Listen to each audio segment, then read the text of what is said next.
Assalamualaikum warahmatullahi wabarakatuh. Perkenalkan, nama saya Sinul Hakim, mahasiswa dari STIKES Muhammadiyah Ciamis, program Profesinas. Di sini saya akan melakukan pendidikan kesehatan tentang hipertensi. Hipertensi itu sendiri merupakan suatu keadaan yang menyebabkan tekanan darah tinggi secara terus-menerus, di mana tekanan sistolik lebih dari 140 mmHg dan tekanan diastolik lebih dari 90 mmHg. Hipertensi itu sendiri adalah penyakit darah tinggi yang meningkat secara kronis.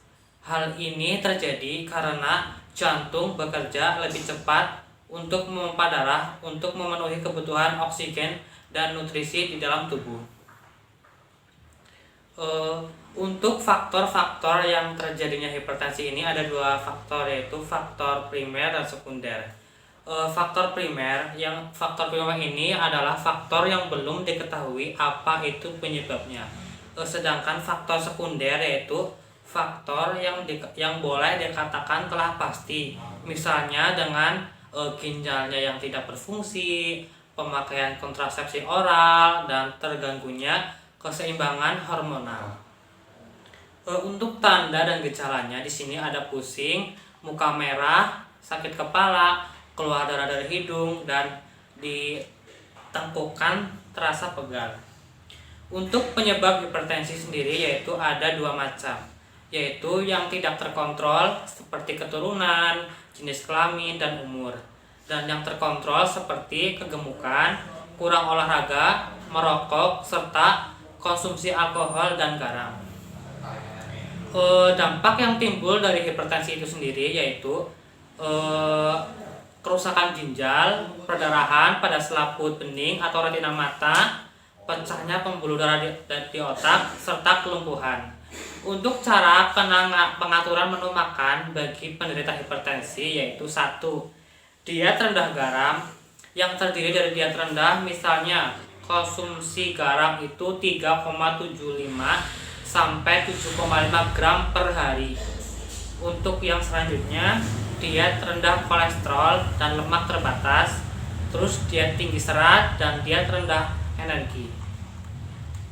Untuk klasifikasi tekanan darah pada orang dewasa, untuk normalnya yaitu untuk diastolnya di bawah 85, sedangkan untuk sistolnya di bawah dari 130 mmHg.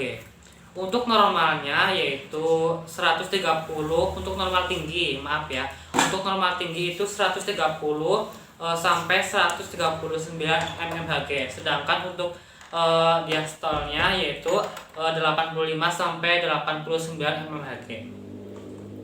Untuk penata laksanaan hipertensi itu sendiri yaitu 1. Diet yang dianjurkan untuk penderita hipertensi itu sendiri, misalnya diet rendah garam, terus diet rendah kolesterol, penurunan berat badan, menghindari minuman yang mengandung kafein, contohnya kopi. Terus untuk makanan, jenis makanan yaitu untuk karbohidrat yang dianjurkan itu misal beras, kentang, singkong, terigu, hakwe, gula, makaroni, mie, bihun, roti, biskuit.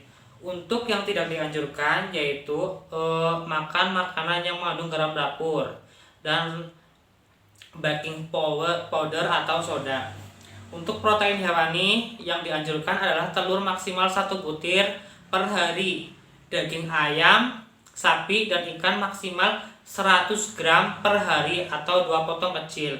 Untuk yang tidak dianjurkan yaitu otak, ginjal, lidah sapi, sarden, daging, ikan susu, telur yang diolah dengan garam dapur, dengan contoh daging asap, dendeng, abon, keju, ikan asin, dan lain-lain. Untuk protein nabati yaitu yang dianjurkan tempe, tahu, kacang tanah, kacang hijau, kacang kedelai, dan kacang merah. Untuk yang tidak dianjurkan yaitu selai kacang, keju, kacang tanah, dan semua kacang-kacangan yang dimasak dengan menggunakan garam dapur atau baking soda. Untuk lemak yang boleh dianjurkan yaitu minyak goreng, mentega, dan margarin tanpa garam. Untuk yang tidak dianjurkan yaitu margarin dan mentega biasa. Untuk sayur-sayuran yang boleh dianjurkan yaitu semua sayuran segar dan sayuran yang diawetkan tanpa menggunakan garam dapur. Untuk yang tidak dianjurkan yaitu sayur dalam kaleng, sawi, asin-asinan, dan acar. Untuk buah-buahan, semua buah-buahan segar dan buah-buahan yang diawetkan tanpa garam. Itu yang dianjurkan. Contohnya misalnya alpukat, melon, semangka, buah pir, dan lain-lain. Untuk buah yang tidak dianjurkan yaitu buah dalam kaleng, asinan, dan manisan buah. Untuk minum-minuman yang boleh dianjurkan yaitu air putih 8 gelas per hari, itu minimal ya. Lebih boleh, lebih bagus. Untuk minuman yang tidak dianjurkan yaitu kopi, teh, dan minuman yang beralkohol. Untuk yang selanjutnya yaitu pola hidup, yaitu latihan fisik, olahraga yang teratur. Untuk penderita hipertensi yang itu biasanya olahraga yang teratur, terus bersepeda, berenang, lari, ataupun jogging. Untuk yang selanjutnya yaitu menghindari minum-minuman yang beralkohol, hindari rokok, istirahat yang cukup, biasanya dianjurkan itu 6-8 jam per hari. Hindari gadang, terus hindari stres. Terus kontrol ke puskesmas atau ke fasilitas kesehatan lainnya. Untuk di sini sebelum memeriksakan diri ke puskesmas atau ke pelayanan kesehatan, di sini ada obat-obatan non farmakologi atau obat tradisional yang diantaranya sebagai berikut, yaitu buah timun yang dimakan atau diambil air dan diminum pagi dan sore. Yang selanjutnya rendah garam. Terus yang selanjutnya buah-buahan yang mengandung kalium, contohnya mentimun tadi. Terus 2 buah belimbing yang diambil dan dimakan air, yang diminum airnya untuk pagi dan sore.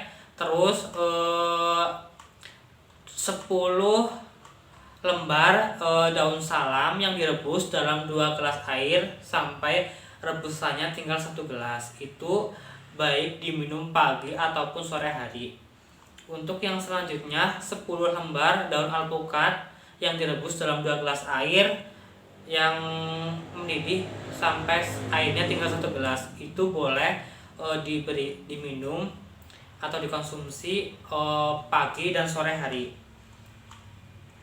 Dan yang selanjutnya yaitu 1 genggam daun seledri yang ditumbuk dengan air sedikit dan airnya diperas lalu diminum. Itu baik untuk pagi dan sore.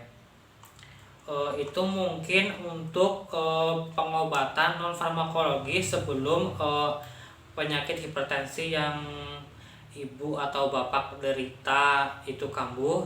Itu bisa dicoba dulu sebelum lari atau ke pelayanan kesehatan. Mungkin itu yang dapat saya sampaikan, kurang lebihnya mohon maaf. Billahi taufiq wal hidayah. Wassalamualaikum warahmatullahi wabarakatuh.